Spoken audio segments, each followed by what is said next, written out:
Students, now we are taking a numerical problem. ठीक है. So formulation problem in linear programming problem. So हमारे पास numerical problem है यहाँ पे. So वो इस तरह है कि Raja furniture factory produce inexpensive table and chair. एक राजा फर्नीचर फैक्ट्री है जो कि इनएक्सपेंसिव टेबल और चेयर को क्या करता है, बनाता है. And production process on both are similar in the sense that both require a certain number of carpentry work and a certain number of labor hour in the painting department. ठीक है. अब वो जो प्रोडक्ट बनाता है वो product का नाम है टेबल एंड चेयर. तो उन दोनों प्रोडक्ट को बनाने के लिए उसे कुछ वर्क की जरूरत पड़ती है, जिसमें उसको कारपेंट्री वर्क की जरूरत पड़ती है और पेंटिंग की जरूरत पड़ती है. ठीक है. और इस table takes 4 hour in carpentry and 2 hour in painting department. अगर वो टेबल को बनाता है तो उसमें उसको 4 आवर्स कारपेंट्री वर्क की जरूरत पड़ेगी and 2 hours in painting department. ठीक है. और 2 आवर्स जो होगा उसको पेंटिंग की जरूरत पड़ेगी. And each chair need 3 hour in carpentry shop and just 1 hour in painting. और अगर वो चेयर को प्रोड्यूस करता है तो उसको 3 आवर कारपेंट्री शॉप में लगेंगे और 1 आवर उसको पेंटिंग में लगेगा. ठीक है. So during the current production period only 300 hours of carpentry time and 120 hours of painting times are available. अब जो उसके पास टाइम है, ठीक है, तो कारपेंट्री का जो टोटल टाइम है उसके पास वो है 300 और जो पेंटिंग डिपार्टमेंट का जो टोटल आवर्स है वो है 120 आवर्स. ठीक है. तो 300 आवर्स एंड 120 आवर्स, राइट. सो इस table salt yield a profit of ₹70. अगर वो टेबल को बेचता है तो उसको ₹70 प्रॉफिट मिलता है. And each chair produce may be sold for a profit of ₹50. और अगर वो चेयर को सॉल्व करता है तो उसको ₹50 का प्रॉफिट होता है.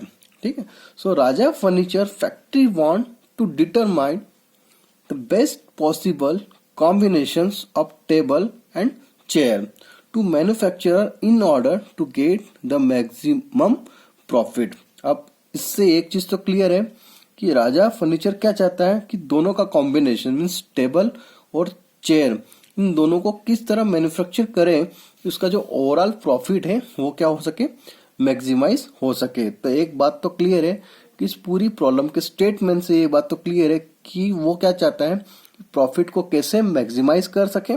ठीक है.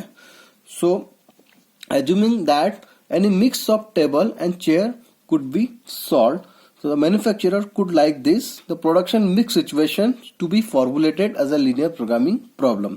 तो हमें इस पूरी प्रॉब्लम का क्या करना है, फॉर्मुलेट करना है. और ये एक तरह से जो प्रॉब्लम है वो प्रोडक्शन मिक्स सिचुएशन की प्रॉब्लम है जिसको हमें फॉर्मुलेट करना है. सो आपको प्रॉब्लम तो क्लियर हो गई है. ठीक है. कि कोई ये राजा फर्नीचर फैक्ट्री क्या करता है, टेबल और चेयर दो चीज बनाता है. सो टेबल और चेयर बनने के लिए इसके पास 2 डिपार्टमेंट है जहां पर इसको काम करना होता है.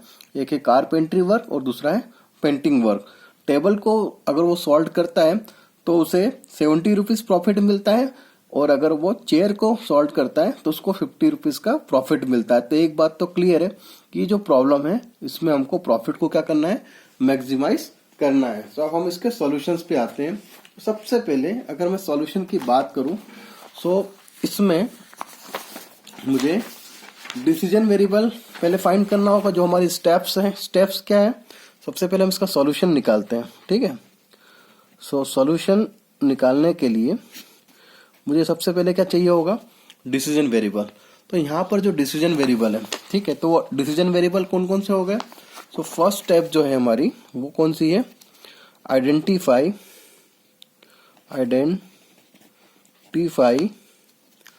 The decision variable.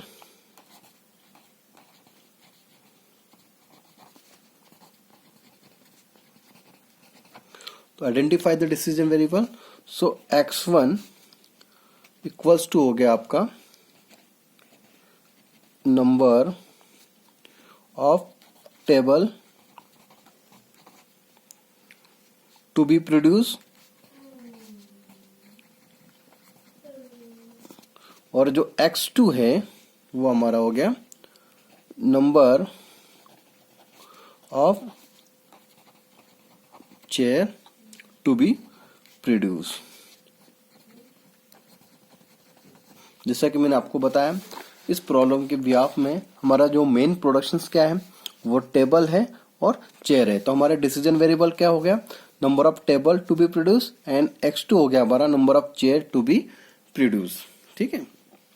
सो सबसे पहले अब उसके बाद मैं बात करता हूँ सेकंड स्टेप। तो अब इसको मैं समझने के लिए एक टेबल का सहारा लूंगा जिससे मुझे ये चीज क्लियर हो जाएगी। ठीक है। तो आपको एक चीज तो क्लियर हो गई, आइडेंटिफाई डिसीजन वेरिएबल। ठीक है। तो हमारे पास कौन कौन सा डिसीजन वेरिएबल है, number of table and number of chair. तो इस न्यूमेरिकल को मैं टेबल के फॉर्म में लिखता हूं। ठीक है। तो उसके फॉर्म में मैं इसको इस तरह बना लूंगा। ठीक है। तो इस तरह मैं अगर इसको बनाता हूं तो मैंने आपको अभी प्रॉब्लम में बताया था। तो क्या क्या चीजें मेरे पास, रिसोर्सेस आर कंस्ट्रेंट। कंस्ट्रेंट में कौन कौन सा डिपार्टमेंट है, एक है हमारे पास कारपेंट्री डिपार्टमेंट और दूसरा क्या है पेंटिंग डिपार्टमेंट। और क्या प्रोड्यूस करना है हमको, टेबल और चेयर। तो hours required to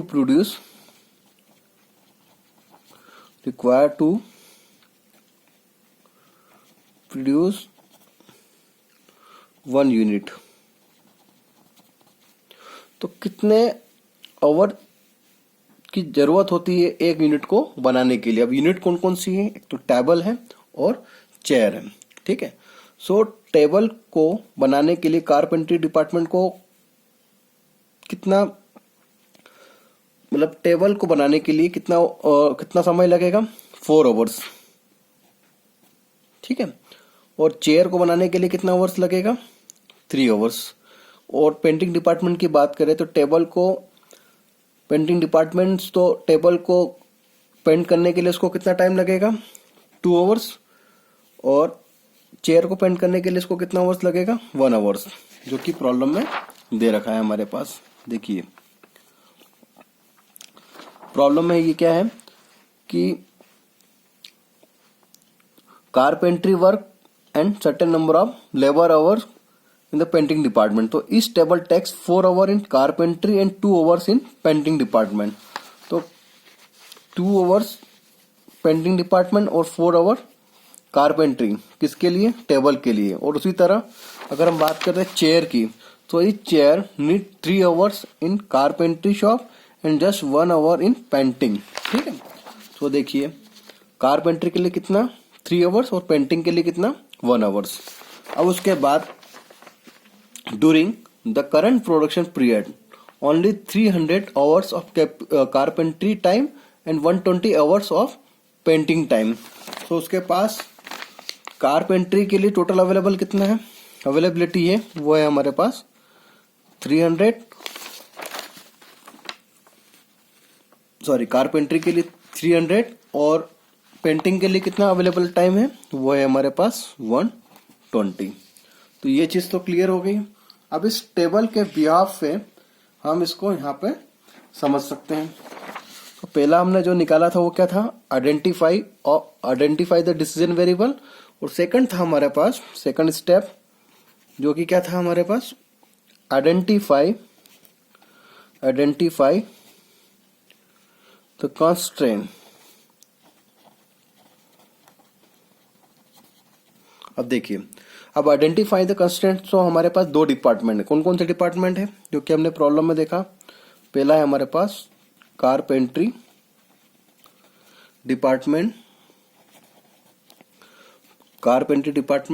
so carpentry department में हमारे पास जो कंस्ट्रेंट्स हैं, जो लिमिटेशंस हैं, तो वो क्या हो जाएगा, कारपेंट्री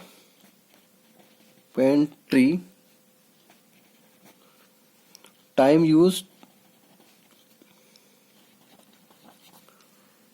ठीक है। अब चूंकि अवेलेबिलिटी है, लिमिटेड है, तो लिमिटेड के लिए सिंबल क्या होगा, लेस देन टाइप। तो less than equals to carpentry time available.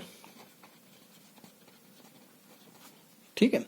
तो देखिए, तो कारपेंट्री टाइम हमारे पास जो यहाँ पर है, जो अभी मैंने बताया आपको कितना है 4, टेबल के लिए और चेयर के लिए कितना है 3, तो 4x1 प्लस 3x2। जैसे मैंने आपको पहले ही बताया था कि डिसीजन वेरिएबल क्या है x1 और x2, तो x1 है हमारे टेबल के लिए और x2 है हमारे चेयर के लिए। तो आपका जो पहला कंस्ट्रेंट कारपेंट्री डिपार्टमेंट के लिए कितना हो जाएगा, वो हो जाएगा 4x1 plus 3x2 and availability कितनी है 300 hours. So 4x1 plus 3x2 is less than equals to 300।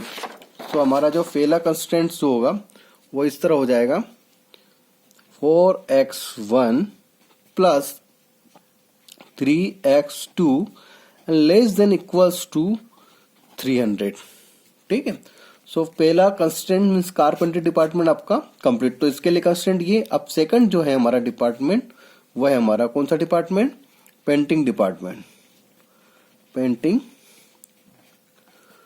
Department. So painting department में तो वही जैसे हमने अभी कारपेंटर के लिए किया, तो पेंटिंग डिपार्टमेंट मीन्स अब चेयर और टेबल दोनों के लिए, तो टेबल और चेयर दोनों के लिए पेंटिंग डिपार्टमेंट की जरूरत पड़ेगी। तो पेंटिंग डिपार्टमेंट में जो कंस्ट्रेंट्स होगा वो किस तरह होगा, painting time use, right, less than equals to painting time available. अब हम वापस आएंगे हमारे टेबल पे। तो देखिए पेंटिंग में आप देखते हो आप, तो पेंटिंग में टेबल के लिए कितना टाइम लग रहा है 2 आवर्स और चेयर के लिए कितना लग रहा है 1 आवर्स और अवेलेबिलिटी टाइम कितना है 120। ठीक है, तो ये आवर्स के फॉर्म में है। ठीक है, सो ये इसका कंस्टेंट किस तरह हो जाएगा 2x1 plus x2 is less than equals to 120। तो इस तरह लिख देंगे हम इसको। तो ये कैसे हो जाएगा आपका 2x1 plus x2 less than equals to 120। ठीक है, सो आपका दूसरा कंस्टेंट भी कंप्लीट हो गया। पहला कंस्टेंट क्या था 4x1 plus 3x2 less than equals to 300 और दूसरा कंस्टेंट क्या हो गया 2x1 plus x2 is less than equals to 120। अब लास्ट जो स्टेप होती है मीन्स इसके बाद तीसरी वाली स्टेप जो कि हमको सबसे इंपॉर्टेंट स्टेप्स होती है, वो होती है हमारी ऑब्जेक्टिव फंक्शन। Objective function. सो ऑब्जेक्टिव फंक्शन की हम बात करें तब हम क्वेश्चंस में जाते हैं। तो क्वेश्चंस में जो हमारा ऑब्जेक्टिव फंक्शंस क्या है, क्योंकि हमको क्या करना है प्रॉफिट को मैक्सिमाइज करना है। तो प्रॉफिट को मैक्सिमाइज कब कर सकते हैं, अगर हम टेबल को सॉल्व करते हैं तो हमें कितना प्रॉफिट मिलता है 70 रुपीज, और अगर हम चेयर को सॉल्व करते हैं तो हमें 50 रुपीज प्रॉफिट मिलता है। तो हमारा ऑब्जेक्टिव फंक्शंस क्या हो गया, हमारा ऑब्जेक्टिव फंक्शंस ये है कि हम डिसीजन वेरिएबल में जो भी टेबल और चेयर इनको सॉल्व करते हैं मीन्स प्रॉफिट को क्या करते हैं मैक्सिमाइज करते हैं। तो ऑब्जेक्टिव फंक्शन अगर हम इसका लिखते हैं तो वो इस तरह हो जाएगा जेड, क्योंकि जेड के फॉर्म में मैक्सिमाइज, सो इक्वल्स टू, तो मैक्सिमाइज इक्वल्स टू, तो हम बात करें इसके प्रॉफिट की तो देखिए प्रॉफिट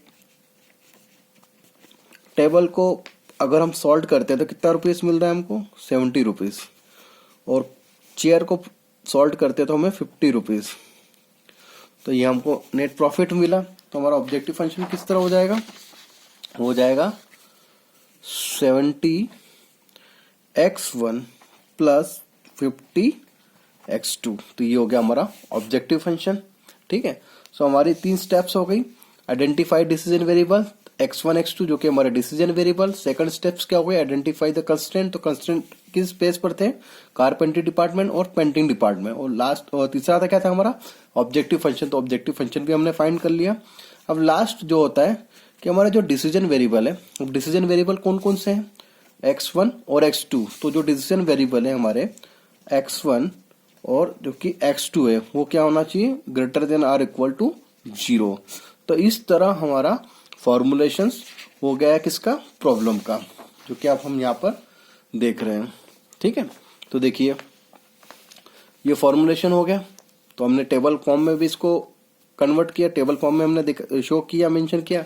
अब अगर इसका हम प्रोग्रामिंग अगर इसके हम बनाते हैं तो उसके प्रोग्रामिंग लिखने का सिंपल तरीका क्या हो जाएगा, ये हो जाएगा। अब चूंकि हम प्रॉब्लम को क्या कर रहे हैं, प्रॉफिट को क्या कर रहे हैं, मीन्स प्रॉब्लम को अगर मैक्सिमाइज कर रहे हैं, मीन्स प्रॉफिट को क्या कर रहे हैं हम, मैक्सिमाइज प्रॉफिट कर रहे हैं, ठीक है, और कॉस्ट को क्या करते हैं, मिनिमाइज कर रहे हैं। तभी हम प्रॉफिट को मैक्सिमाइज कर रहे हैं, तो जेट मैक्सिमाइज। अब चूंकि प्रॉफिट कितना है 70 x1 प्लस 50 x2, ठीक है। और उसके बाद सब्जेक्ट टू कंस्टेंट कितना हो जाएगा आपका, सब्जेक्ट टू कंस्टेंट, तो सब्जेक्ट टू कंस्टेंट हो जाएगा आपका 4x1 प्लस 3x2। अब चूंकि लिमिटेड है तो लेस देन इक्वल्स टू 300। और दूसरा पेंटिंग डिपार्टमेंट के लिए कंस्टेंट कितना था, ये हो जाएगा 2x1 plus x2 is less than equals to कितना था हमारे पास 120, तो अवेलेबिलिटी 120। और डिसीजन वेरिएबल जैसे कि आप जानते हो x1, x2 is greater than equals to 0। तो ये हमारा फॉर्मुलेशंस भी कंप्लीट। सो इस तरह हम प्रॉपर फॉर्मुलेशंस भी यहाँ पे कर सकते हैं।